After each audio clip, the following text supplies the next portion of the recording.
Have you ever felt like you're just, I don't know, screaming into a void at work? Or maybe you're sitting right there in the same room with your partner and you feel entirely disconnected. Oh, yeah, where you're talking and they're nodding, but literally nothing changes. Exactly. The same arguments just loop endlessly, and it's honestly pretty exhausting.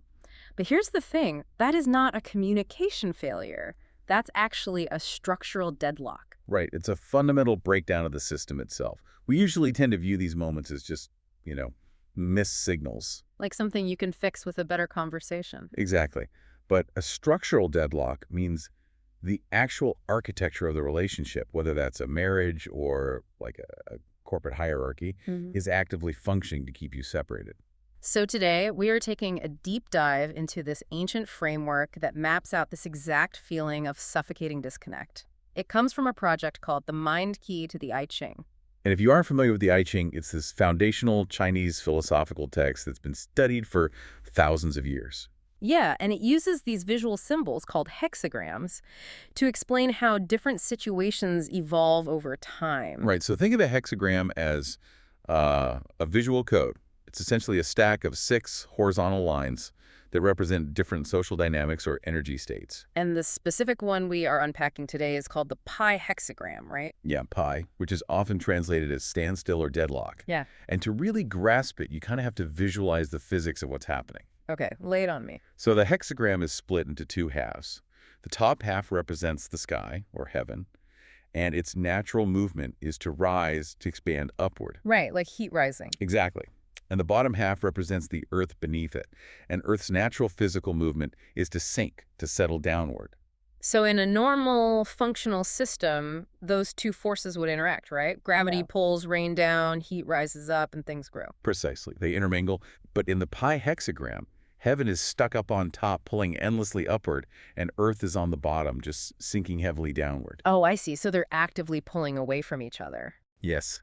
And the result is this massive, uncrossable vacuum right in the middle. The two sides are pretty much divorced from reality. That maps so perfectly to our modern lives. I mean, think about like a giant tech platform that suddenly changes its algorithm overnight. Oh, yeah, and totally squeezes the small merchants relying on it. Right. The executives making the decisions are up in the sky, moving upward toward higher profits, while the merchants on the ground are just sinking under the weight of these new fees. Or think of a really rigid corporate structure. You have frontline workers dealing with angry customers and broken software, the actual daily grind. Yeah, the Earth's sinking. And then you have the C-suite locked in a boardroom speaking an entirely different language about, like, synergies and optimization. To help you really feel the weight of this deadlock, the ancient wisdom gives us this very specific sensory imagery. It does.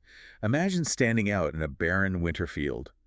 The ground beneath your feet is frozen solid. Like hard as iron. Right. And you look up, and the sky is high, pale, and just empty. There's no wind. And the air is so dry and cold that if you were to shout, the sound wouldn't even travel, right? It just gets swallowed up. Yeah, you are physically and emotionally isolated. Above you, things are inaccessible, and below you, things are unyielding. That is a pretty intense picture of what it feels like to be the weaker party in a system that just refuses to listen. It really is. Which brings us to the core mission of our deep dive today. When you find yourself standing in that frozen field, how do you actually protect yourself? Because our instinct is usually to, grab a shovel and try to chip away at the ice. Exactly. But we kind of have to unlearn that instinct. We do. Before we can analyze the specific stages of this deadlock, we need a totally new survival toolkit. Because trying to fix a frozen system isn't just useless, it can be actively harmful to your well-being. Right. So let's get into this toolkit. The first mindset shift you need to make is to stop explaining. Okay, stop explaining. You have to embrace the tactical power of silence. In a deadlock, a refusal to understand you is rarely a cognitive failure. It's usually a deliberate choice. Now, I'm going to push back on this a little bit, especially in Western corporate culture. We are so conditioned to, speak our truth. Oh, definitely. Over-communicate. Bring your whole self to work. Right. Schedule another town hall meeting. If my boss is doing something actively harmful, doesn't going silent just mean I'm giving up? Yeah. It feels like letting them win. It looks like surrender to the untrained eye, but it's actually tactical preservation. Let's look at why they aren't listening. Okay, why? If the disconnect is driven by opposing interests, like, say, your manager's bonus depends on keeping your department's overtime pay at zero. Oh, wow. Yeah. Trying to use logic or emotion or some beautifully crafted PowerPoint to change their mind is just a waste of energy. Because you're firing flares into that empty winter sky. Exactly. They understand your argument perfectly well. They just can't afford to acknowledge it. So when a system weaponizes your words, silence is the most self-protective response you have. It is. You aren't giving up. You're just refusing to hand them more ammunition. But wait, here's the trap I see with that. If I just put my head down and quietly do my work, a broken company will just reward me with more work. Right. You become the reliable workhorse. Exactly. Which brings us to the second rule of winter survival, I guess. Yes. Rule 2 is to hide your brilliance. You basically have to go into low power mode. Low power mode. Yeah. In a predatory, stagnant environment, being the tall poppy, the one who volunteers for extra committees, who shines the brightest, it just makes you a target. So you're saying I should purposely do mediocre work? That goes against every piece of professional advice we get. Well, you don't fail at your core duties, right? But you absolutely stop over-delivering. You have to distinguish between a healthy growing season and winter survival. So in spring, radiate all your light and heat. Yes, but when the environment is deadlocked, radiating your energy just accelerates your own burnout. You do exactly what is required on paper and nothing more. Conserve your resources. I get how that preserves your energy, but it's hard to just watch a project you care about crash and burn. It is really hard. Even if I'm quiet, I'd still feel like a sense of guilt, like I'm somehow complicit. And that guilt is the exact psychological hurdle the third mindset addresses. Maintain detachment. Okay, how do we do that? You need what we can call the cold eye. You have to mentally take off the savior badge. Think of it like watching a condemned building. A condemned building. Yeah. If you see a skyscraper actively crumbling, foundation cracking, glass shattering, you don't put on a hard hat and run inside to patch the drywall. Right, because you would just get crushed into the rubble. Exactly. You stand across the street and just observe the objective life cycle of decay. That is so hard to do, though. We get trapped thinking if I just work harder, I can fix this toxic culture. Or, if I just go to couples therapy one more time, I can fix this person. But the I Ching suggests stepping back. Some structures are just broken, and it's not your job to prop them up. Okay, so we have our winter survival kit. Stop explaining, hide your brilliance, and maintain a detached cold eye. Right. And now we can look at what's actually happening inside this deadlock, starting with the lower earth, half the people stuck at the bottom. The hibernation of the week. Yes. The text breaks this down into 3 distinct stages. Stage 1 is all about blending into the crowd. What's the imagery for this one? It's pulling up Kogan grass. This grass has an incredibly dense, interconnected root system. Oh, so when you pull up a single blade... The whole clump comes up with it. I see. So if you're a blade of grass, you want to be completely indistinguishable from the rest of the lawn. Right. So the toxic the lawnmower doesn't single you out. You rely on the root system to keep you anchored. At work, this is collective camouflage. You lower your profile, align with your peers, and avoid drawing the predator's eye. Exactly. But there's a danger here. When you have a group of miserable people hiding together, that root system can rot. Oh, like turning into a toxic complaint group. Yes, and that trap destroys a lot of people. You have to avoid draining your energy in endless break room gripe sessions. Because venting feels good in the moment, but it's really just a race to the bottom. Your goal should be silent solidarity, a quiet mutual understanding, not an emotional dumping ground. Keep it professional, stay invisible. So what happens in stage 2 when the deadlock deepens? Stage 2 is conscious marginalization. The text calls this bearing with the corrupt. Bearing with the corrupt. That sounds painful. It's the point where the unwritten rules become obvious. The system reveals that those who bow the lowest get the biggest rewards. This is universally the most infuriating part of a toxic job. Watching the opportunists and sycophants get promoted while you get sidelined. Because you refuse to play the dirty game, it feels like losing. It really does. It makes your blood boil. But we need to flip the perspective. Yes, they get the promotion, but what currency are they using to buy it? Their dignity, probably. Exactly. Their autonomy. The survival paradox here is that you have to actively accept the sidelines to keep your soul intact. But practically speaking, how do you just coast without feeling like a failure? You accept the marginalization as a strategic choice. You make a list of your absolute non-negotiables, say 3 ethical lines you won't cross. And guard those with your life. Yes, and for everything else, Let it go. Let the sycophants have the center stage. You haven't lost. You just refuse to buy what they're selling. That's a great reframe. But even with that mindset, it still hurts, right? Yeah. Which leads us to stage 3.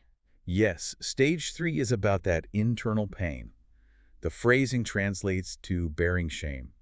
Because the core of being stuck in a structural deadlock isn't just dealing with bad management. No, it's the internal shame of knowing you're participating in something wrong, but lacking the means to just quit today. It's cognitive dissonance. You feel like a hypocrite, but you still like to pay rent and swipe your badge every day. It is agonizing, and the advice here is really counterintuitive. Do not numb the pain. Wait, really? Isn't self-care the whole point of surviving a toxic environment? We're told to detach and meditate. Detachment is for the crumbling building. But your internal pain, that shame, is your proof of life. A mindless gear in a machine doesn't feel shame.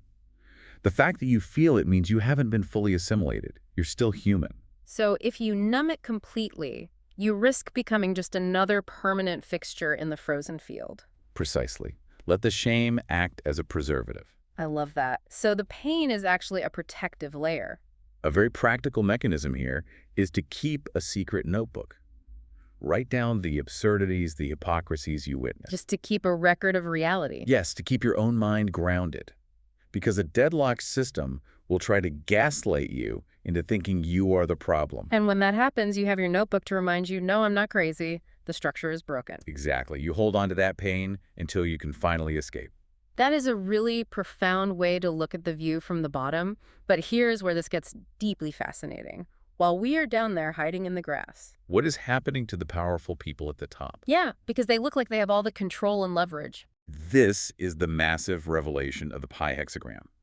The upper heaven half reveals that the people at the top are actually living in a terrifying reality. Okay, let's pull back the curtain on the penthouse. Stage 4. What's going on up there? Stage 4 is the era of transactional lifeboats. The leaders are finally feeling the physical effects of the disconnect. Because the Earth has dropped away? Yes, the mechanism here is information starvation. Because people at the bottom have gone silent, the top isn't getting accurate data anymore. The dashboards are glowing green because nobody wants to stick their neck out to report red flags. Exactly. The feedback loop is completely severed. And once executives realize they're steering a ghost ship, all those grand vision statements vanish. The speeches about changing the world just evaporate. Leadership pivots entirely to pure self-interest and cronyism. They're just trying to secure spots on the lifeboat before the ship sinks. Locking in their golden parachutes while sending memos telling frontline workers to show more dedication. It's totally hypocritical, and it stems from deep fear, which leads to stage 5, the paranoid control freak. Oh man, anyone who's been in a deteriorating relationship or failing company knows this stage. The ancient text has a vivid metaphor here. It describes a leader repeating in terror, we're going to ruin, while desperately clinging to a fragile little mulberry bush. Wait, why a tiny bush? Why not a massive tree? Because a mulberry bush has shallow roots. It offers no real structural support. The leader is shouting about ruin while clinging to something fragile. That makes so much sense. The foundation is gone, but gravity just hasn't pulled them down yet. They've run completely off the cliff. So when a boss suddenly demands, like, daily status reports or screams over a minor typo... It feels like they're asserting dominance, right? Yeah. But the mechanism is the opposite. It's a massive stress response to a total loss of structural control. They are clutching the mulberry bush. They know the ground beneath them is gone. So you shouldn't be intimidated by that erratic aggression. Read it as a giant distress signal. That completely neutralizes their power. You can just look at this screaming executive and think, oh, you are terrified right now. It really strips away the emotional hold they have on you. Which brings us to the final stage, stage 6, the inevitable collapse. The moment gravity finally wins. Yes, the deadlock breaks. But it's vital to understand how it breaks. It doesn't resolve through peaceful negotiation. Right. The system can't survive without the bottom supporting the top. When the Earth sinks low enough, the sky has nothing to rest on, and the tension simply snaps. The old structure collapses. So if I'm standing there and I know the collapse is coming, shouldn't I grab a sledgehammer and help tear it down? Like write a scorcher of an exit interview? Absolutely not. And this is a very stern warning. The shadow side of this stage is the temptation to become a fanatic arsonist. But it feels so vindicating to be proven right. It does, but if you swing a sledgehammer at a collapsing building, you'll get crushed in the rubble along with the architects. Your ego basically turns you into a casualty. Precisely. Step back. Keep your hands in your pockets. Let gravity do the heavy lifting. Your job is to survive the dust cloud. Let's pull all these threads together. Walking through this framework provides such a paradigm shift. It really does. Recognizing you're in a structural deadlock isn't pessimistic. It's actually the ultimate form of self-defense. Because it replaces that agonizing hope of trying to be understood with cold, hard clarity. You stop wasting heat trying to melt a glacier. You lower your profile, find your people in the root system, and wait out the winter. And we have to remember the promise at the end of the pi hexagram. A collapse is not the end of the world. It's a clearing of the land. The vacuum between heaven and earth is finally broken. The air clears and the ground thaws. Which leaves us with a final thought for you to mull over today. Think about your own life. If you stop pouring energy into a system that is functionally frozen, what could you build with that saved-up life force? That's a great question. What if the crash you have been dreading is actually the precise moment you'll be able to look across the rubble and spot the people who actually speak your language? Because it's only in that cleared space that new, genuine connections can begin to form. And finding those true peers, building a real community out of the rubble, is exactly what this ancient wisdom covers next. A concept called fellowship. Yeah, and that is going to be our focus next time. But until then, keep your eyes open, save your energy, and stay warm out there. Thanks for joining us on this deep dive.